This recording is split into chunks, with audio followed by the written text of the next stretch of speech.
ብሬክስሩ በተደጋጋሚ ስለዚህ ድርጅት ኮመንት ላይ ተጠይቄያለሁ።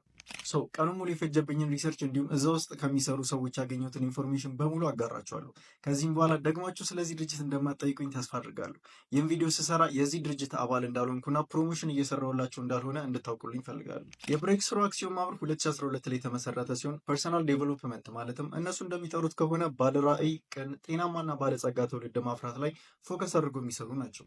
የዚህ ድርጅት መስራቾችና ኃላፊዎች በምስሉ ላይ የምትመለከቷቸው ሲሆን ቺፍ ኤክሲኪዩቲቭ ኦፊሰሩም አብዱልፈታ ሁሴን ይባላል። በቀደመ ስማቸው አልፋ በማለት የሚጠሩ የነበረ ሲሆን አሁን ብሬክስሩ በሚለው ስም ነው የሚንቀሳቀሱት። ነገር ግን ስቲል አልፋ የሚለውን ስም እንደ ብራንድ ኔም እንዲሁም ብሬክስሩ የሚለውን ደግሞ እንደ ህጋዊ ስም ነው የሚጠቀሙት። አንድ ሰው ወደዚህ ድርጅት ሲገባ ሁለት ፓርቲ ይጠብቀዋል። የመጀመሪያው ገንዘብ ከፍላችሁ ፐርሰናል ዴቨሎፕመንት ትሬኒንጉን መውሰድ ሲሆን ይህንንም ከጨረሳችሁ በኋላ መውጣት ወይም ደግሞ እዛው ቆይታችሁ ቢዝነስ ፓርቱን ማለትም የእነሱን ፕሮዳክት ለሌሎች ሰዎች በመሸጥ ኮሚሽን የምታገኙበት ፓርት ነው።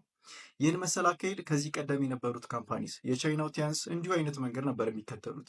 በመጨረሻም ቲያንስ በመንግስት ባን መደረጉ አይዘነጋም። ከጠቀስኳቸው ሁለት ፓርት ውስጥ ክፍያ የሚያስፈልገው ለፐርሰናል ዴቨሎፕመንት ትሬኒንግ ሲሆን ይህንን ትሬኒንግ ለመግዛት 5 የፓኬጅ አማራጭ አላቸው። እነዚህም ብሉ፣ የሎ፣ ኦሬንጅ፣ ግሪን እና ጎልድ ናቸው። ክፍያቸውም ልክ እንደየደረጃቸው ከ3800 ብር እስከ 52000 ብር ይደርሳል። ሁለተኛ የሆነው ቢዝነስ ፓርት ላይ ስትሳተፉ የተለያየ ነጥብ ነው የሚሰጣችሁ። ምስሉ ላይ እንደምትመለከቱት በጣም ግራ የሚያጋባና ውስብስብ የሆነ ነጥብ አሰጣጥ ነው ያለው።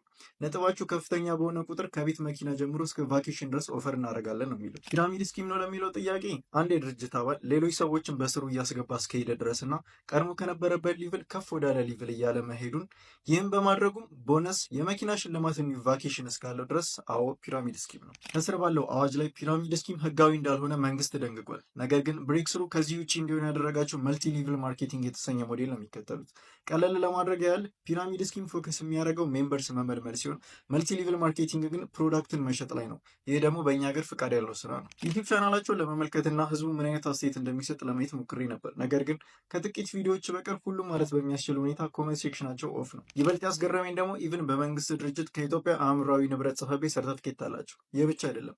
መስከረም 30 2017 ላይ በቤተ መንግስት በተዘጋጀው የታማኝ ግብር ከፋዮች ላይ እውቅናና ሽልማት ከገቢዎች ሚኒስቴር ተበርክቶላቸዋል። አዲስ አበባ ላይ 2 ቅርንጫፍ እንዲሁም አዳማ፣ መቀሌና ሐዋሳ ላይም ብራንች አላቸው።